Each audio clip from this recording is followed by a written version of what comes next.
এবং একদিকে যখন চলছে বিভিন্ন জায়গায় সতর্কতা, অন্যদিকে চলছে রেড, আর্থিক প্রতারণা মামলায় চলছে রেড। সেই নিয়ে বিশেষ প্রতিবেদন কি পাঠিয়েছেন আমাদের প্রতিনিধি ঐন্দ্রিলা, দেখব। রয়েছে এই মুহূর্তে 38 নম্বর সারদান অ্যাভিনিউয়ে। এই মুহূর্তে এখানে সিআরপিএফ জওয়ানদের নিয়ে একেবারে সকাল সকাল তল্লাশি অভিযানে নেমে পড়েছে ইডির আধিকারিকরা। আর্থিক তছরূপ মামলা, এই মামলাতে সকাল সকাল এই বাড়িতে এই মুহূর্তে পৌঁছে গিয়েছেন এনফোর্সমেন্ট ডিরেক্টরেটের আধিকারিকরা এবং ভিন রাজ্যের একটি আর্থিক তছরূপের মামলায় এই মুহূর্তে শহর জুড়ে চলছে তল্লাশি অভিযান। এই মুহূর্তে কেন্দ্রীয় বাহিনীর জওয়ান আমি দেখতে পাচ্ছি, তারা ভিতরে রয়েছেন। সকালবেলা তারা পৌঁছেছেন 3 থেকে 4 জন আধিকারিক। বিল্ডিং এর একেবারে 3rd ফ্লোর অর্থাৎ 4র্থ তলায় এই মুহূর্তে সেই তদন্ত চলছে এবং শহর জুড়ে একাধিক ব্যবসায়ীর বাড়িতে এই মুহূর্তে তল্লাশি অভিযান চালানো হচ্ছে। ব্যবসায়ীর বাড়ি এই মুহূর্তে ঘিরে রেখেছে কেন্দ্রীয় বাহিনীর জওয়ান এবং যে টাকা নিয়ে দুর্নীতির কথা বলা হচ্ছে, তছরূপের কথা বলা হচ্ছে, সেই টাকা কার কাছে পৌঁছেছে এবং এই বিষয়গুলো আর কে কে জানেন তা জানার জন্য সকাল সকাল এই বাড়িতে এই মুহূর্তে তল্লাশি চলছে।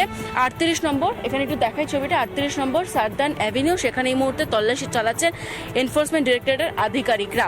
মহিতার সঙ্গে ঐন্দ্রিলা ঘোষের report, Republic Bangla, Kolkata. Republic Bangla number 1, সবচেয়ে জনপ্রিয়, সবচেয়ে পছন্দের, সবচেয়ে বেশি স্ট্রিমিং। রিপাবলিক বাংলা, মানুষের কণ্ঠস্বর।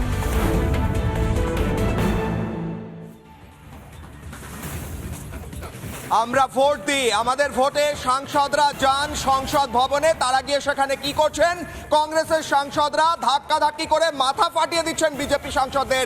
রাহুল গান্ধীর গুন্ডাগিরি হচ্ছে সংসদে, এই নিয়ে বিশেষ প্রতিবেদন দেখুন।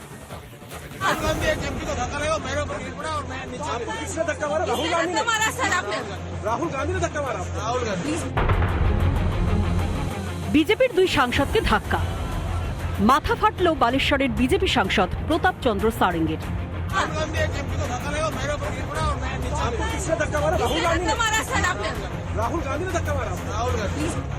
গুরুতর আহত আরও এক বিজেপি সাংসদ মুকেশ রাজপুত। হাসপাতালে ভর্তি 2 সাংসদ।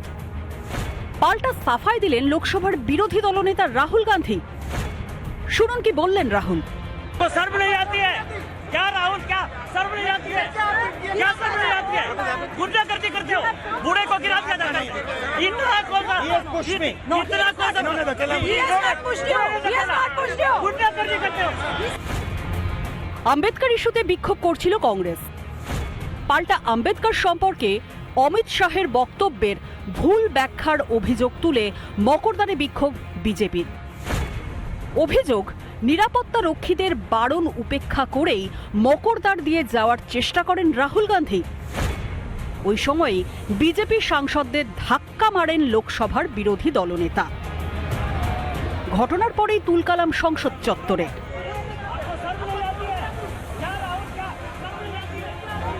उन्होंने राहुल गांधी जी ने ये समझा कि जब से शीतकालीन सत्र शुरू हुआ तब से ये प्रदर्शन कर रहे हैं मकर द्वार पे, और उन्होंने समझा ये मकर द्वार तो हमारी जागीर है, जबकि ये सांसदों के आने जाने का रास्ता है। जो उन्होंने हमारे गृह मंत्री जी ने राज्यसभा में भाषण दिया संविधान पर विशेष चर्चा के दौरान, उसकी 12 सेकंड की क्लिप निकाली और दुष्प्रचार किया। उसके खिलाफ हमारे भी सांसद आज उद्वेलित थे, इसलिए वो मकर द्वार पे इकट्ठे हुए और सुरक्षा कर्मियों ने कहा राहुल जी आपके जाने का रास्ता इधर से है, लेकिन माने नहीं। वो तो शारीरिक प्रदर्शन करते हुए, धक्का देते हुए और आगे गए तो हमारे सांसद गिर गए। इन्होंने कुछ एकदम शांतिपूर्वक प्रोटेस्ट हुए, कितने दिनों से चल रहे हैं, रोज 10:30 से 11। आज पहली बार इन्होंने प्रोटेस्ट किया, सबको रोक दिया और उसके बाद धक्का मुक्की और ये गुंडागर्दी। और अब सिर्फ अमित शाह जी की खाल बचाने के लिए ये अब इन्होंने साजिश शुरू की है कि भैया ने किसी को धक्का मारा। ये वो मेरी आंखों के सामने आप सबने देखा होगा, खड़गे जी को धक्का मार के जमीन पे गिराया। বনের সাফায়েও আশ মিটল না। ক্ষমা চাওয়ার বদলে সংবাদ মাধ্যমকে ডেকে উল্টে দোষারোপ করতে ব্যস্ত হয়ে পড়লেন রাহুল। शांति से पार्लियामेंट हाउस जा रहे थे, पार्लियामेंट हाउस के सीढ़ियों पे बीजेपी के एमपी लकड़ियां लिए हमारे सामने खड़े होते हैं, हमें अंदर नहीं जाने देते हैं। इन्होंने अंबेडकर जी का अपमान किया है, उसकी अपॉलॉजी होनी चाहिए और रिजाइन करना चाहिए होम मिनिस्टर को। রাহুল গান্ধীর এই আচরণের তীব্র সমালোচনা করে বিজেপি। उन्होंने ऐसा व्यवहार किया, कोई कल्पना कर सकता है? धक्का मुक्की, गुंडागर्दी। क्या संसद में ये दृश्य उपस्थित होंगे? क्या तर्कों का सहारा लेने के बजाय शारीरिक ताकत का प्रयोग किया जाएगा। যে রাহুল গান্ধীর আইকিউ ইন্টেলিজেন্স কোশেন্ট বা বুদ্ধিবৃত্তি পরীক্ষা করা অত্যন্ত প্রয়োজন, এবং আমার ধারণা পরীক্ষা করলে 50-এর কম বেরোবে। তো এই ব্যাপারটা একবার আমার কথা শুনেই হোক বা যে কোনো কারণে হোক, এই ব্যাপারটা একবার পরীক্ষা করে দেখা হোক। প্রশ্ন হলো, রাহুলকে যদি বিজেপি ধাক্কা দেয় তাহলে তো আহত হওয়ার কথা রাহুল গান্ধীর। কিভাবে বিজেপির 2 সাংসদ আহত হলেন? সোরসের টাকা নিলে কি কে কাকে ধাক্কা মেরেছে সেটাও মিথ্যে বলতে হয়?